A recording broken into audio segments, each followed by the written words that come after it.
하나님 말씀 나눠보십시다. 신명기 8장 7절부터 봅니다.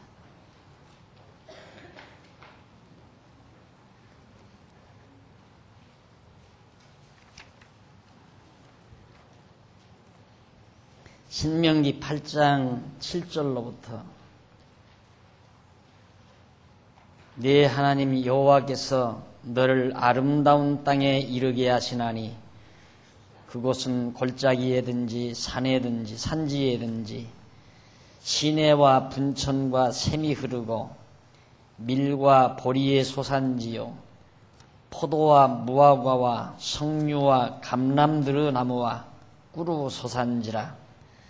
너의 먹는 식물에 결핍함이 없고 네게 아무 부족함이 없는 땅이며 그 땅의 돌은 철이요 산에서는 동을 캘 것이라. 네가 먹어서 배불리고 네 하나님 여호와께서 옥토로 네게 주셨음을 인하여 그를 찬송하리라. 내가 오늘날 네게 명하는 여호와의 명령과 법도와 규례를 지키지 아니하고 네 하나님 여호와를 잊어버리게 되지 않도록 삼갈지어다. 11절까지 봉독했습니다. 지난 시간 행복이란 무엇인가에 대한 정리를 하기 위해서 철학적인 견해들을 몇 가지 대표적인 철학자들의 견해를 들어서 살펴봤습니다. 데모크리스토스와 소크라테스, 플라톤, 아리스토텔레스 그리고 에피쿠로스 등의 행복이란 그들의 생각 또 그들의 정의들을 우리가 살펴보면서 행복에 대한 하나의 상태, 행복의 본질보다는 그 상태를 설명한 것이라고 그렇게 보아 틀림이 없을 거라고 생각이 됐습니다.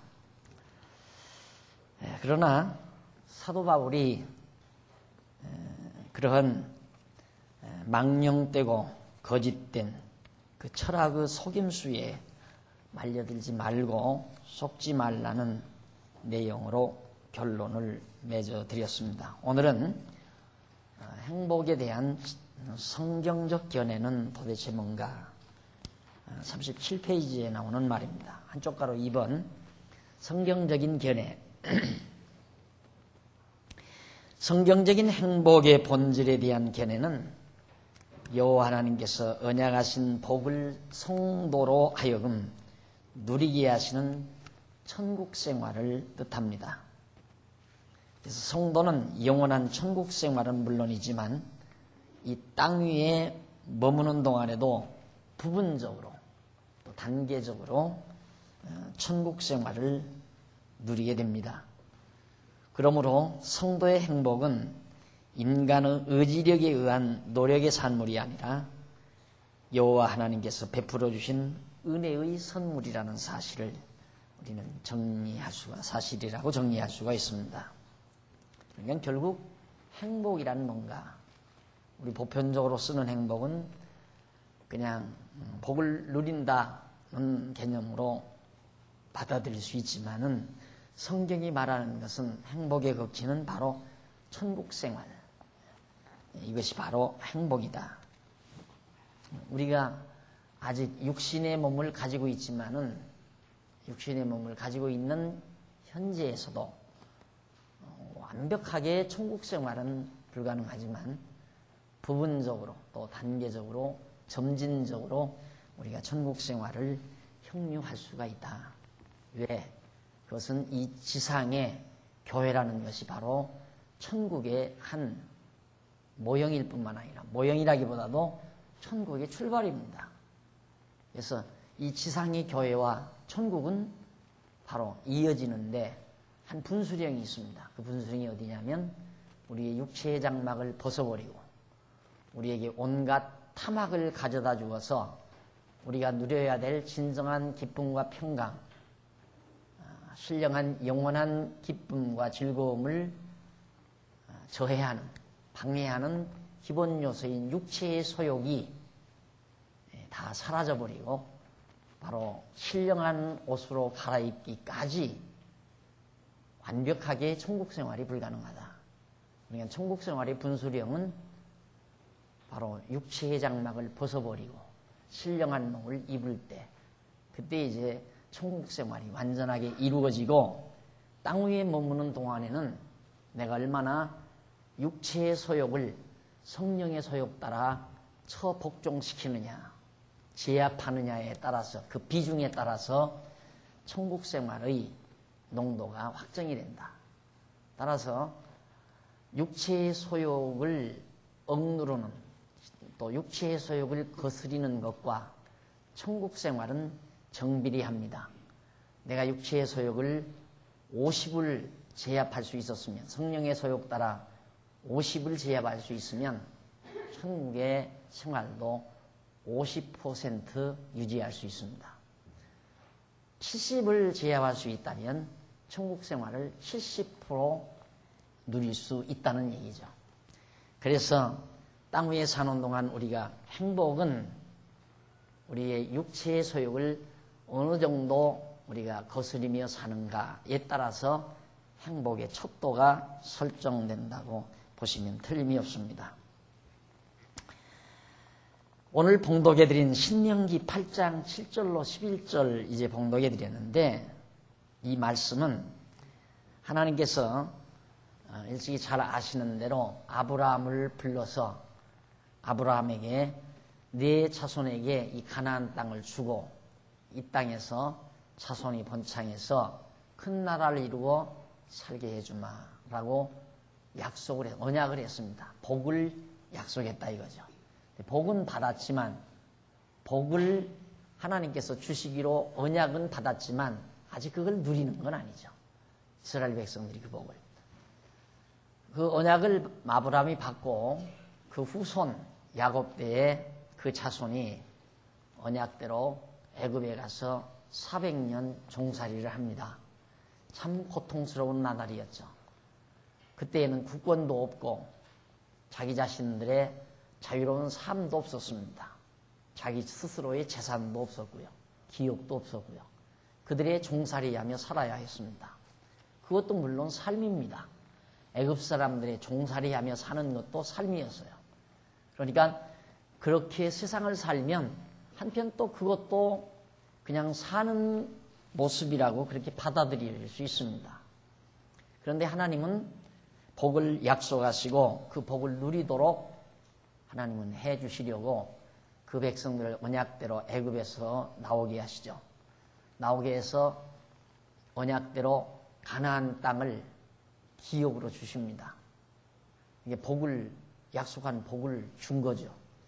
땅 받으면 뭐예요? 땅을 받았으면 그 땅을 누려야 되죠. 쉽게 말해서 어떤 사람은 돈을 잔뜩 벌어놓고 그냥 싸놓고 죽는 사람이 있죠. 그게 바로 복은 받았는데 누리지 못하는 사람이라는 얘기입니다. 만약에 이스라엘 백성들이 땅덩어리 그 가나안 복지 땅을 받았는데 그 땅을 누리지 못하면 행복하지 못한 거죠. 복은 받으면 뭐예요? 복은 누려야죠. 그러니까 행복이란 받은 복을 누리는 것이 행복이거든요. 그럼 왜 받은 복을 못 누리는가? 그것도 욕심 때문에 못 누리는 거예요. 예를 들어서 요즘 지금 뭐 소비를 안 한다고 난리죠. 한 10여 년 전, 20여 년 전만 해도 전략했습니다. 독일 사람들이 서희 모이기 전에는 성냥불을 켜지 않았다. 성냥까지 탁 해가지고 내담뱃불 태우고 늦타우고도 태우고, 성냥 한 개 피가지고 세 사람의 담뱃불을 태울 만큼 전략정신이 강했기 때문에 독일이 경제대국이 됐다. 이러면서 전략하라고 난리더니만 요즘에는 왜 돈 안 쓰느냐 이래요. 돈 좀 쓰지. 돈 왜 안 씁니까? 돈 안 쓰는 이유는 욕심 때문에 안 쓰는 거예요. 그것도 싸놓기 위한 욕심, 더 많이 갖고자 하는 욕심. 그래서 이제 그것도 돈은 많이 가졌지만은 누리지 못하는, 그래서 수전노가 되어버리는, 그게 또 그냥 복인 줄 알고 착각하고 사는 거죠. 그래서 하나님께서 이스라엘 백성들에게 그 가나안 땅, 이미 가나안 7족속들이 산업화시켜가지고 농장을 만들어 놓고 또 초장을 만들어서 목축을 하고 성을 쌓고 살기 좋게 다 만들어 놓은 땅입니다. 그리고 금은보화가 많은 땅이라고 그랬어요. 그런 땅을 하나님이 거저 공짜로 그냥 준 거예요. 선물로 준 거예요. 그게 복이에요. 그게 복은 선물이란 말입니다. 내가 만들어 이루는 게 아니에요. 그러나 허다한 사람들이 복을 자기가 만들어 이루려고 그래요. 복을 자기가 이루려고 만들어서 복을 만들려고. 복은 하나님이 선물로 주는 겁니다. 그 땅을 하나님이 선물로 줬거든요. 그리고 자손도 많이 번창시키고 약속대로. 그래서 이제 가나안 땅으로 인도에 가시면서 이게 신명기에 나오는 얘기인데 모세가 이제 요단강만 건너가면 그 아름다운 약속의 복지 땅이 펼쳐져 있습니다. 그건 받은 거나 똑같아요. 하나님께서 약속했기 때문에 반드시 그 땅은 이스라엘 자손들이 받는단 말입니다. 그때 모세는 이스라엘 자손들에게 이제 훈계 삼아서 부탁한 얘기입니다. 그것이 지금 7절부터 나와요. 네 하나님 여호와께서 너를 아름다운 땅에 이르게 하시나니 이제 요단강만 건너가면 그 땅, 하나님이 언약하신 그 아름다운 땅에 너희들이 도착하게 된다. 그곳은 어떤 곳이냐면 골짜기에든지 산에든지 시내와 분천과 샘이 흐르고 여기저기에서 시냇물이 졸졸졸졸 흘러내리고 밀과 보리의 소산지, 곡식들이 많이 생산되는 땅이다. 포도와 무화과와 석류와 감람들의 나무와 꿀의 소산지라. 곡식, 과일, 꿀 이런 아름다운 먹거리들이 무수하게 생산되는 좋은 옥토다 이 말입니다. 9절에 보면 너의 먹는 식물에 결핍함이 없고 먹는 것이 모자라지 않는다. 네게 아무 부족함이 없는 땅이며 그 땅의 돌은 철이요 산에서는 동을 캘 것이라. 지하 자원이 풍성한 땅이다. 모자라는 것이 없는 거죠. 철과 동. 그 다음 이제 네가 먹어서 배불리고 네 하나님 여호와께서 옥토로 주셨음을 인하여 그를 찬송하리라.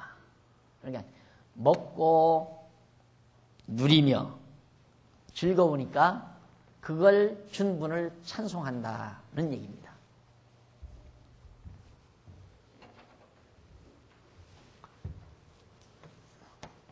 내가 소유,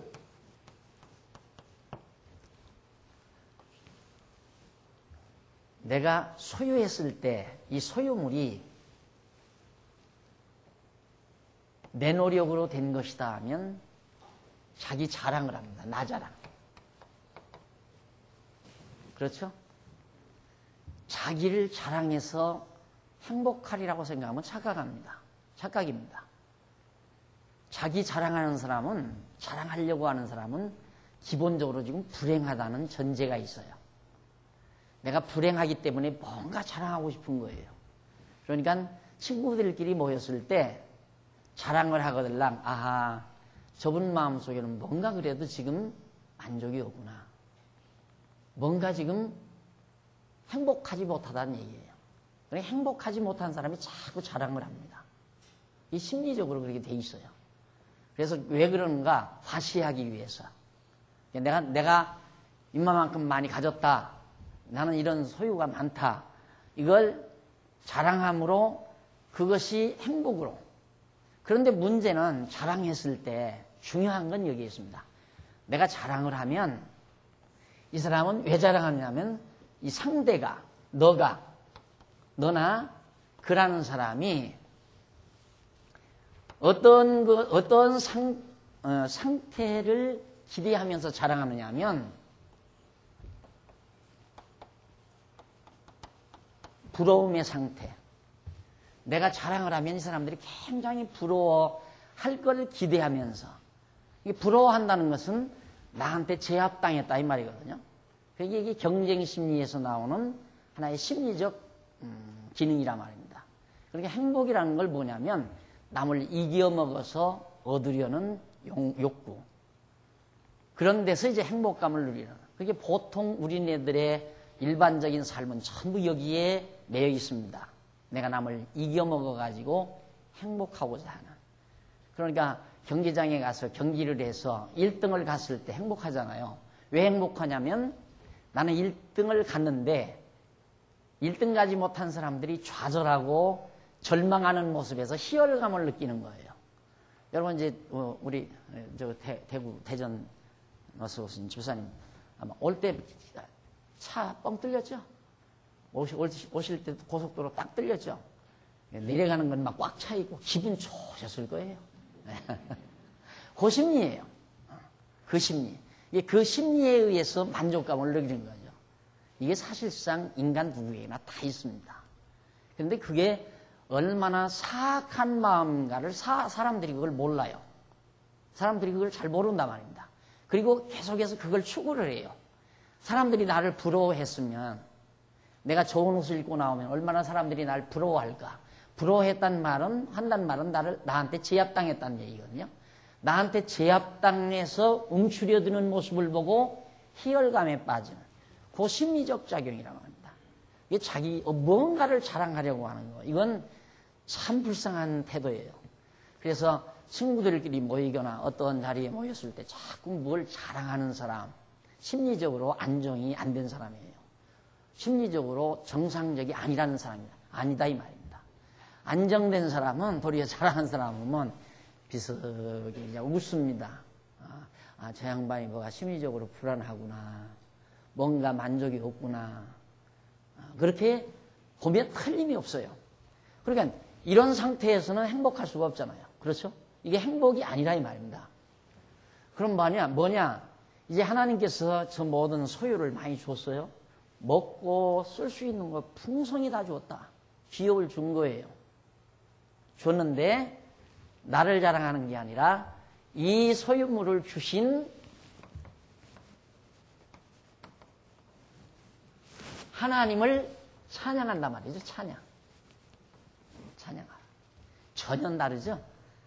아주 확 다르잖아요. 이 소유를 가지고 나를 자랑하는 거하고 이 소유물을 가지고 하나님을 찬양하는 거하고는 완전히 질이 달라요. 이게 바로 행복이에요. 행복의 결심.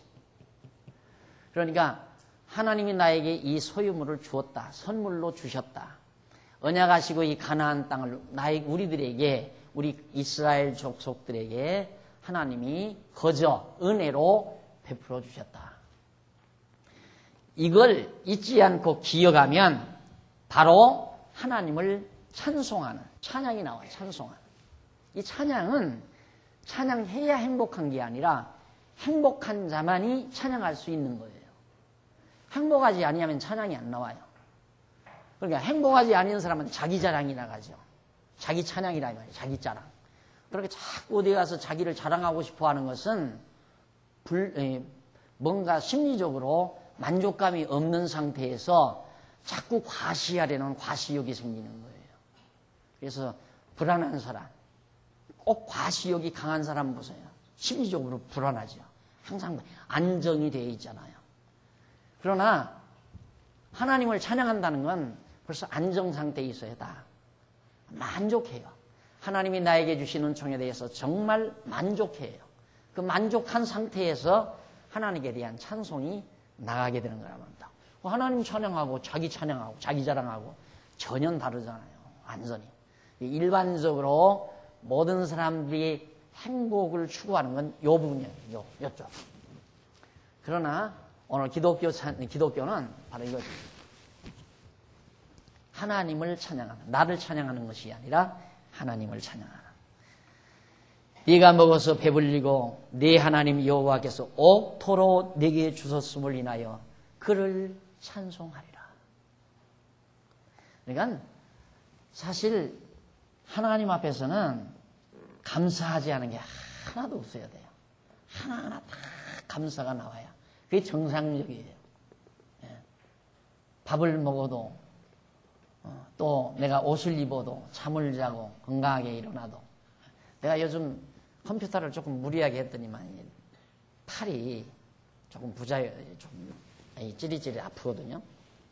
저는 그런 건 못 느낄 때는 그냥 이 건강한 거 당연히 건강한 거예요. 그냥 당연히. 당연히 건강한 거지요. 뭐. 그런데 이 아프고 딱 나니까 아하 이게 당연히 건강한 것이 아니로구나. 이 팔 사지백체가 건강하게 활동할 수 있다는 것도 대단한 건데 사람들이 그걸 묻습니다. 소원이 있습니까? 그러면 한 가지 소원이 뭡니까? 하면 딱 얘기를 해요. 내 아들 건강하게 자라났으면 좋겠어요. 한 가지 소원을 말을 해요. 아들 건강하게 자라나요.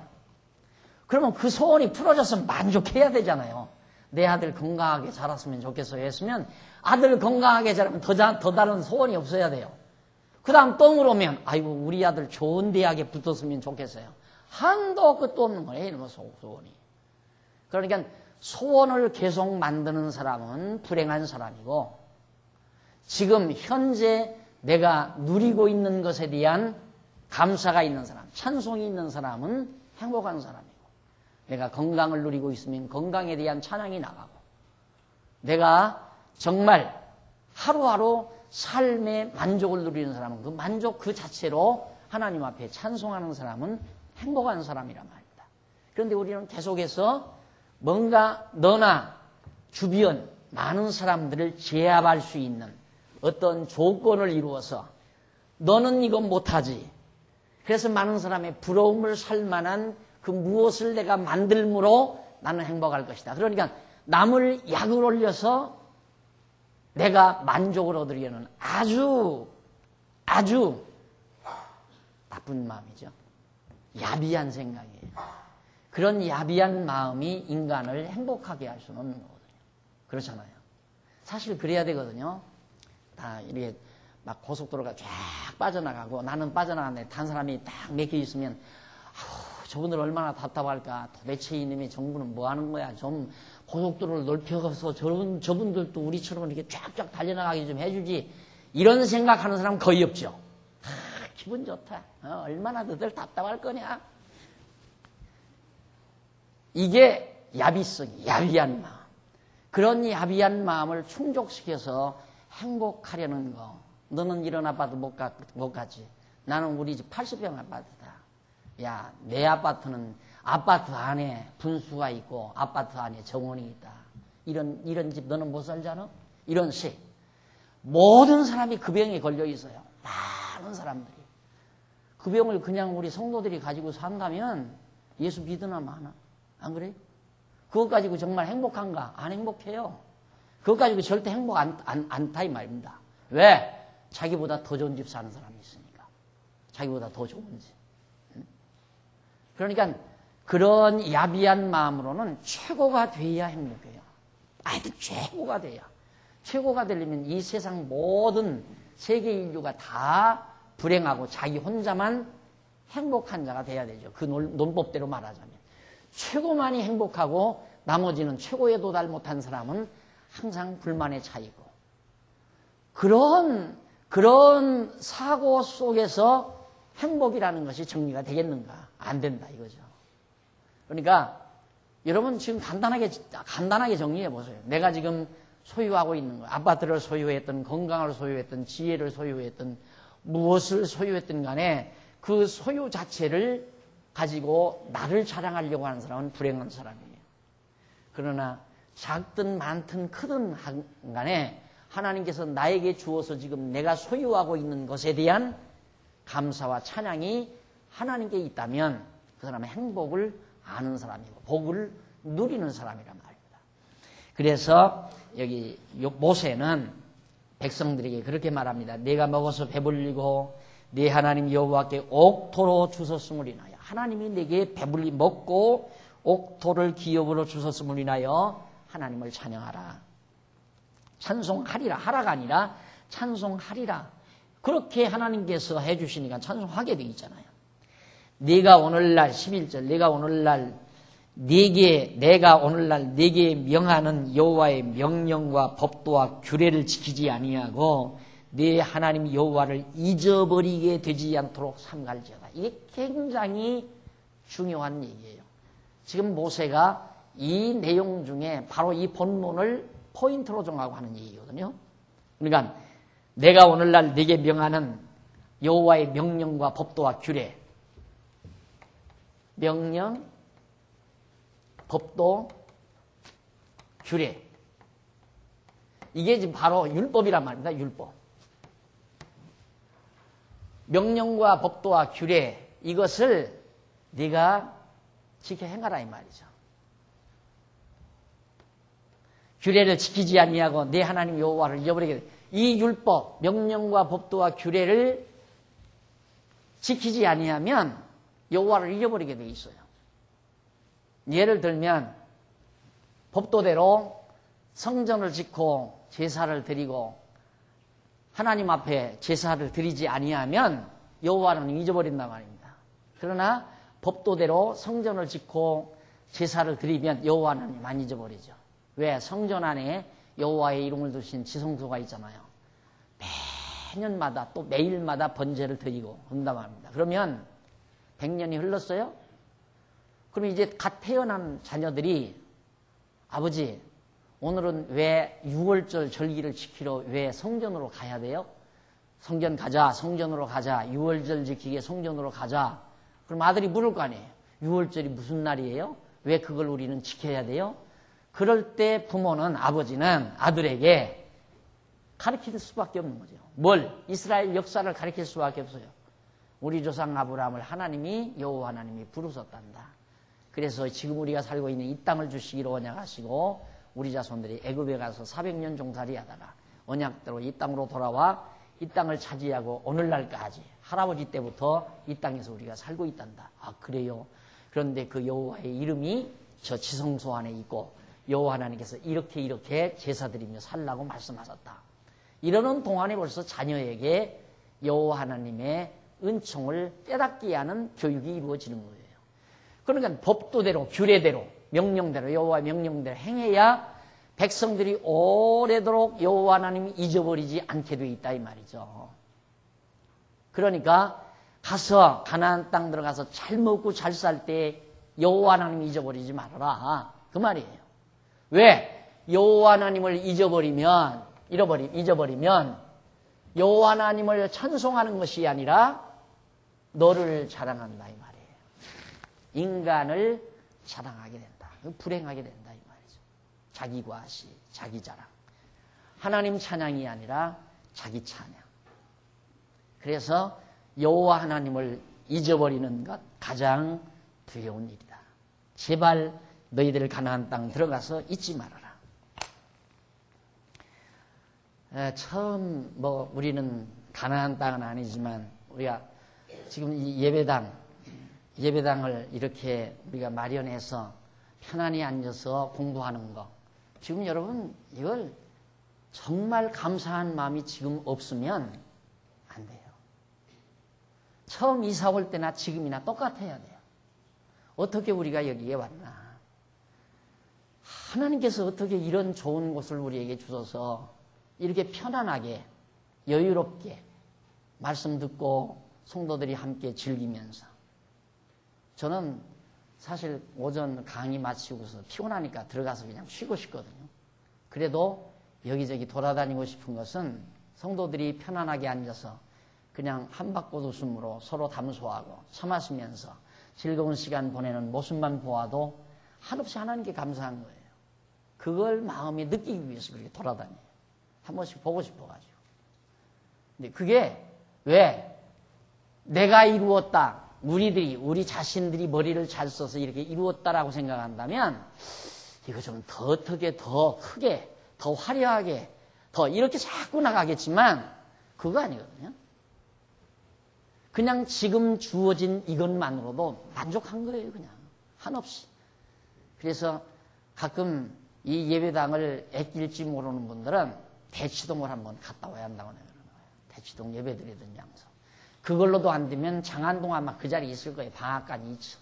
거기를 가서 단 1, 2분이라도 바라보고 오시면 여기가 얼마나 하나님께서 좋은 선물을 우리에게 좋은 날을 알 수 있을 겁니다. 그걸 알면 하나라도 애기죠. 하나도 애끼게 되고 어떻게든지 더 소중하게 간수하려고 그러고. 그거 없으면 요즘 자꾸 여전도에서 그러는데 자꾸 그릇만 사놓으면 자꾸 없어진대요. 난 그 이해가 안 가. 사실 그릇이 늘어나야 되거든요. 왜 그러냐면 어떤 분은 이 잔, 물 마시는 잔도 뭐 몇백 개씩 사다 놓고 뭐 국그릇도 뭐 몇 개씩 사다가 자꾸 살림을 못 한단 말입니다. 그러면 교회 부엌살림이 자꾸 늘어나야 되잖아요. 그런데 자꾸 숫자가 줄어든다는 거예요. 그래서 어떻게 이런 일이 있을 수 있을까? 그러니까 결국 그 말은 뭐냐면 가방 속에다 넣고 가는 얘기 아니에요. 교회 것을 누가 와서 주워가는 건 아니고 우리 성도님들이 뭐라도 뭐 급하니까 그냥 담아가지고 갔다가 에라 뭐 그냥 잃어버린 척 하는 거죠. 꼭 책 빌려간 사람처럼 책을 빌려가면 그냥 기억하려고 안 해요. 왜? 책 도둑놈은 도둑놈이라고 안 친다고 그러더라고요. 그러니까 교회 살림은 가져가면 도둑놈이라고 안 칠 것 같으니까 아마 그런 것인지는 모르지만 교회에 끼는 마음이 있다면 하나라도 갖다 보태고 싶지 반대로 생각 안 들 거거든요. 내 생각으로 봐서는. 어떻게 그럴 수가 있을까? 그리고 이거 사실 애써서 집사님들, 장로님들이 청소를 해놨는데 모두가 교회에 끼는 마음이 있으면 그 다음에 일주일 가서 청소하려고 해도 별로 청소할 게 없을 거예요. 그런데 흑발 그냥 다니고서 돌아가지고 다시 그냥 막 돌아다니니까 그냥 한나절 내내 땀 빼면서 청소해야 하는. 그러니까 교회에 아끼는 분은 애써서 땀 흘려야 되고 교회에 이 소중한 예배당을 주신 하나님의 은혜를 모르는 사람은 열심히 더럽혀야 되고 이런 현상이 나올 수밖에 없는. 더럽히는 분은 행복하지 않은 분이죠. 어떻게든지 아끼고 깨끗하게 가꾸고 소중한 줄 알고 하나님의 은혜에 대해서 감사할 줄 아는 사람은 하나님께 대한 찬양이 나오니까 행복한 사람이죠. 이것이 내 집도 내 개인 집도 아니고 너 개인 집도 아니고 우리들의 집인데 하나님께서 우리들 함께 즐기며 매주일 한 번씩 만나서 이렇게 주 안에서 한 가정처럼 천국 생활을 하라고 주신 공공기관인 공공터인데 안 그래요? 천국 생활이 아니고 천국 생활. 우리 성도들이 믿는 거 하는 것이 하나 된 성도들이 함께 모여서 오늘 그래요. 우리 박 장로님 나오셨는데 주일날이 그렇게 기다려진대요. 주일날이 그렇게. 왜? 주일날 주일날 여기 오셨는데 장로님 오셨는데 다 장로님 욕하고 장로님 미워하면 뭐로 여기 오시겠어요? 여기 오면 당신 즐거우니까. 여기 즐거운 곳이 돼야 되거든요. 여기가 천국의 한 모형이니까. 그래서 바로 행복이라고 하는 것은 이 원리를 꼭 잊어서는 안 돼. 이 원리. 나를 자랑하는 마음이 아직도 있거들랑 나는 불행한 사람 편에 속한다. 반대로 하나님께 대한 찬송이 그리고 감사가 내 안에 있으면 행복한 사람이에요. 하나님께 찬양하고 하나님께 감사한 사람을 그 사람을 미워하는 사람 없거든요. 자기 자랑하는 사람은 누구도 싫어요. 부러워하는 게 아니라 싫어하거든요. 친구들 모였는데 자기 자랑해보세요. 아무도 좋아하는 사람 없어요. 자기 자랑해 늘어봤대자. 근데 그런 기초적인 생각도 없어요, 사람이. 그러니까 그만큼 미련한 거죠. 내가 지금 친구들 5명이 모였는데 여기서 조금이라도 자랑하는 말을 하면 친구들이 그렇게 기분 좋지는 않을 거다.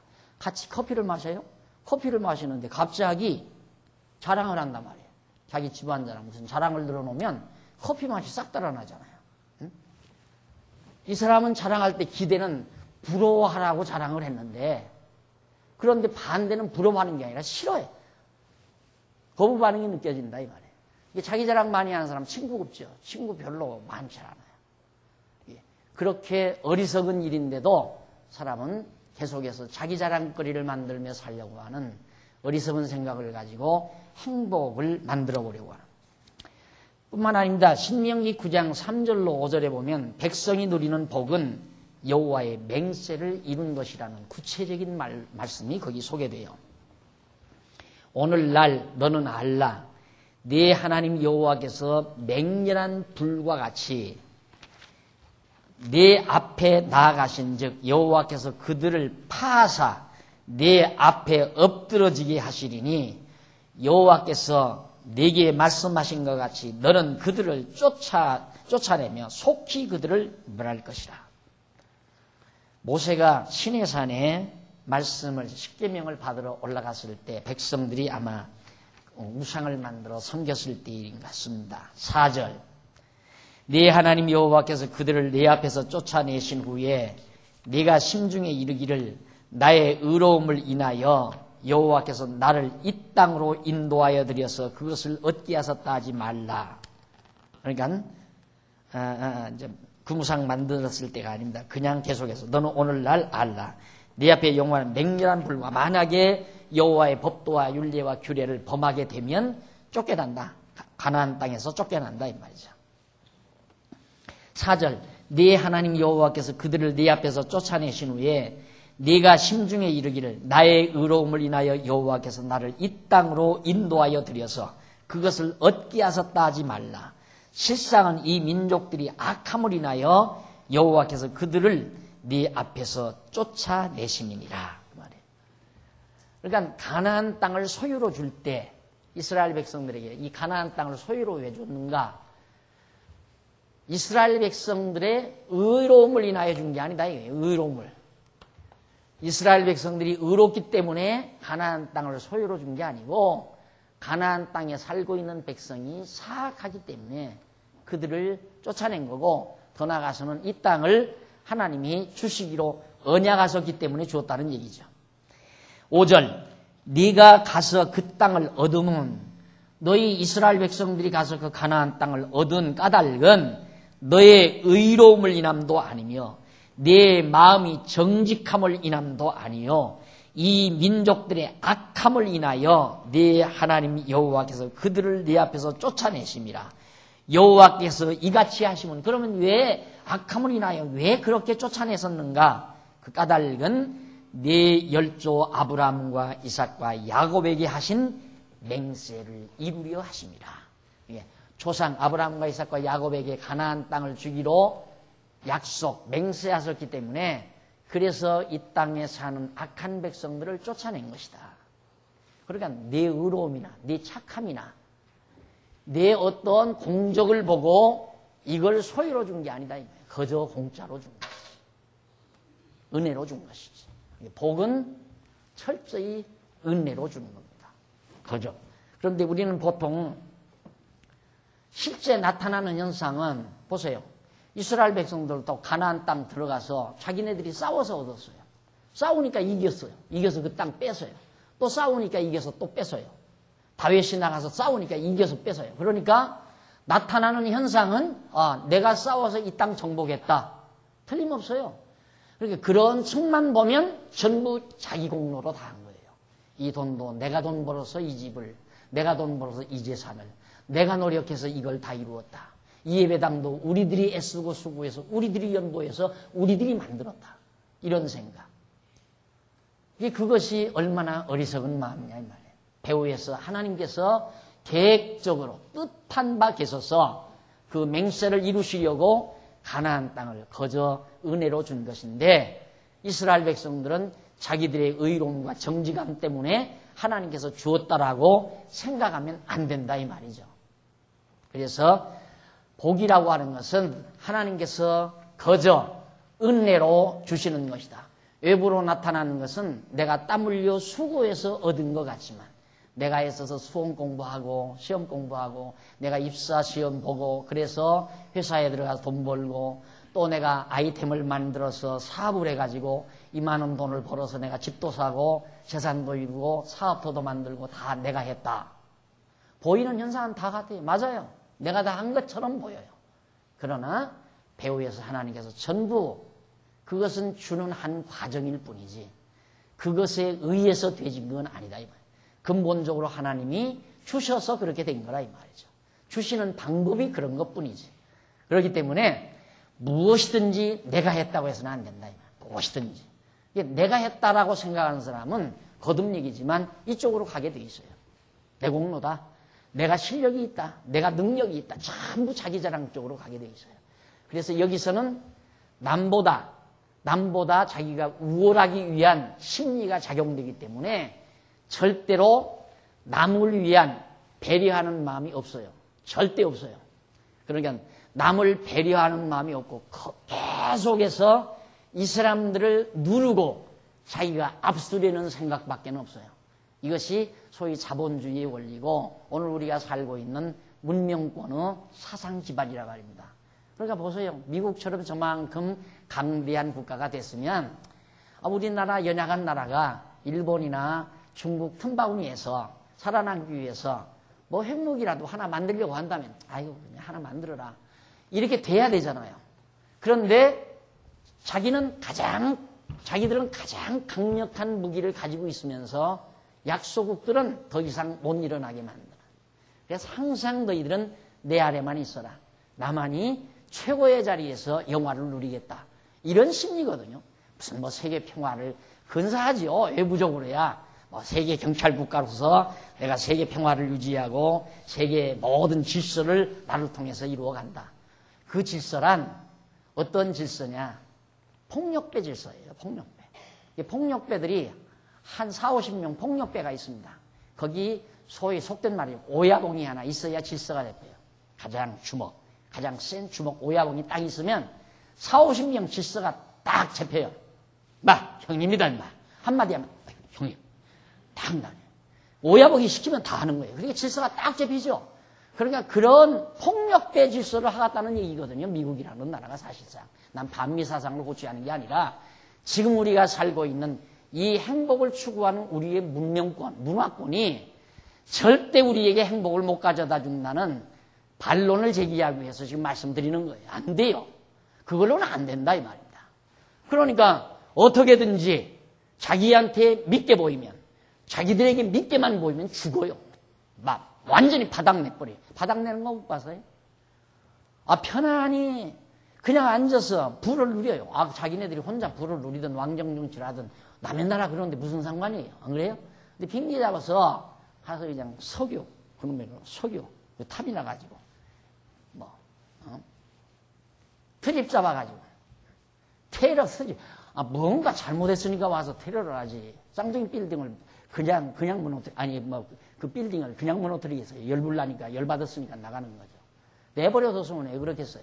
이게 국익을 위해서, 미국의 국익을 위해서 그럴듯한 세계평화라는 미명하에 온갖 탐악을 자행하니까 약한 나라에서는 이거 여기에 밑받다가는 나도 죽는다 그러니까 자꾸 형님하고 자꾸 받들어들이고 그래서 그게 우방국가고 거기에 조금이라도 잘못하면 그건 적국과 같이 너는 그냥 완전히 죽이는 나라 이런 식.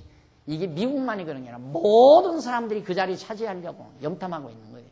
중국도 그 자리를 가기 위해서 염탐하는 거고 미국도 마찬가지고 독일도 마찬가지고 모두가 하나님을 부정한 이쪽 측면이기 때문에 그걸 우리가 부정적으로만 이것만 보고 산다면 못 살지요. 다 알고는 이거 정말 밥이 어떻게 넘어가요. 열불나서.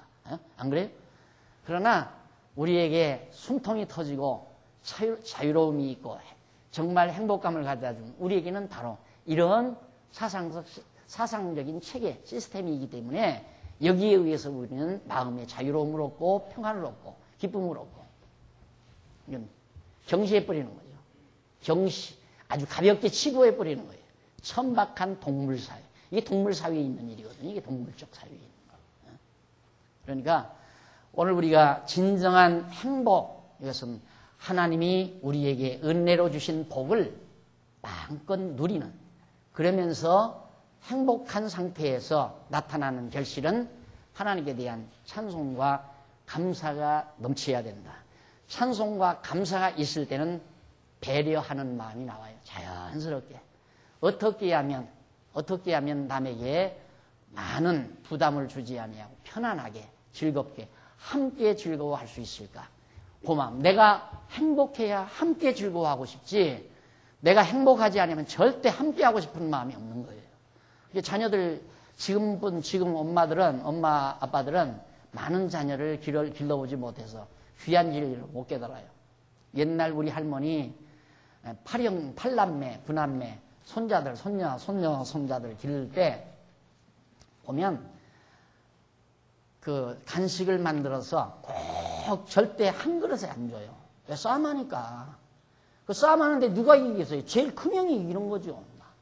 그러면 제일 막내들은 그건 불쌍하다고 큰 형이 좀 봐주지만 중간 것들은 형이 주는 대로 먹어요. 그럼 많이 줬네, 적게 줬네, 악이 다툼이 벌이고 싸움이 벌어지니까 할머니가 일일이 다 나눠줘요. 너는 형이니까 하나 더 먹어라. 그 다음 이렇게 차대로 잘 나눠줘요. 그래야 조용해요. 그래야 조용하단 말입니다. 근데 어쩌다가 싸움이 벌어져요. 싸움이 벌어지면 일단 자기가 만족하게 먹고 나서는 야, 너 먹고 싶지 않아? 다 불러요. 같이 먹자고. 자기가 만족하면 같이 먹자고 부르지만 자기가 만족지 못할 때는 계속 감추고 더 많이 뺏으려고 하고 그런 거란 말입니다. 그러니까 소유가 만족해지기까지는 이쪽으로 가면 없거든요. 만족이 없어요. 이쪽으로 가면 절대 만족이 없어요.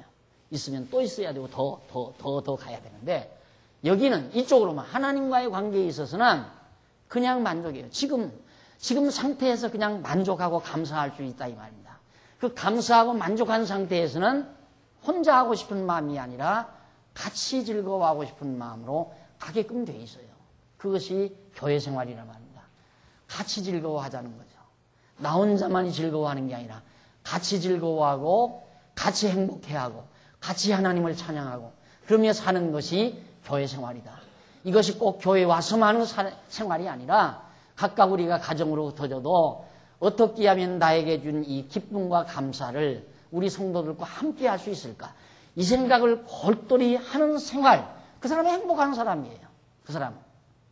그래서 소위 봉사생활, 아까도 내가 오전에도 그랬지만 내가 이미 공부를 많이 하고 깨달음이 와서 항상 마음의 평강이고 감사가 있는 분들은 오늘 또 내가 가서 무엇을 위해서 봉사할까?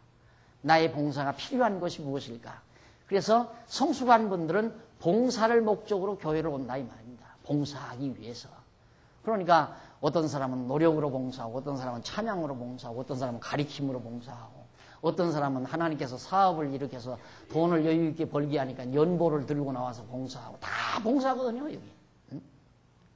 그러니까 이런 봉사 생활을 통하여 아직 불행하게 자라나지 못한 이런 쪽에 있는 어린 성도들을 자꾸만 성숙시켜서 이렇게 아름다운 쪽으로 이끌어오는 그 교육이 바로 교회 교육이라 말입니다.